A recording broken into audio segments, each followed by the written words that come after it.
Hey everyone! Hi! Today we're going to talk to you a little bit about what your child can do to become a better reader at home, and when we send these little books home, what you can do to encourage them to do their best. One of the first things we do during our day is to do our letters and sounds, and something you could do every day to make them fluent so that they know them when they come to them. It always is a good idea to have them know their letters and sounds before we begin reading, so that when they come to a word, they know letters and what sounds go with them. So This is how we do that.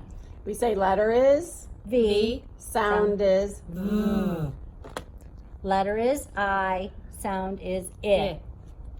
Letter is R, sound is So you go through the whole alphabet practice every day until they have them stuck in their brain.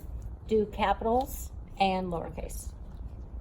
The next step would be to do a picture walk when you're doing a book. So we've been sending a lot of these home in their folders, and what we would encourage you to do is do a little picture walk. And what we mean by a picture walk is you're going to look at the pictures and have your child tell you what is happening before you even read the words. So they would tell you that Humpty Dumpty is sitting on a wall in this picture.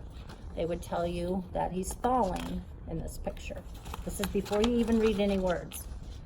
Here shows the king's horses and the king's men, and then obviously Humpty Dumpty is still cracked open.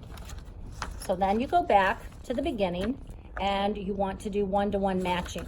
So Mrs. Larson, you want to hold that?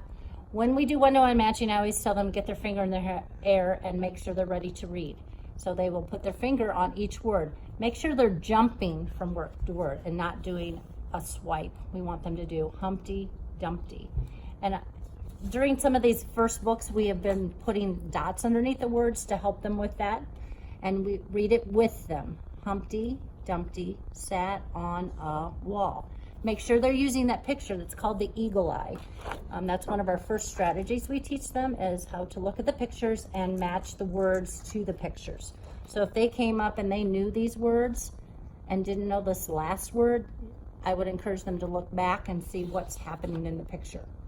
And then start over again on that page and get the word that they had trouble with in there fluently. So they say Humpty Dumpty sat on a wall, not just wall and then go to the next page.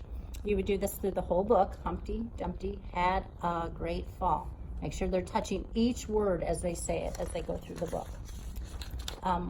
Once you finish the book, read it again, read it as many times as you can. They may have memorized it, which is okay. We encourage them. The first time they're going to read, they probably are memorizing, but eventually it will become something that will become natural for them, and they will start checking, they will start seeing some of these words and noticing that the sounds are matching the first beginning sounds, or matching what they're saying. Another thing you can do after they're done reading is go back and ask them to find a word that they should know. Like, can you find the word or a? And find it. If they have to read the line, then they don't have that word memorized. Sight words need to be memorized.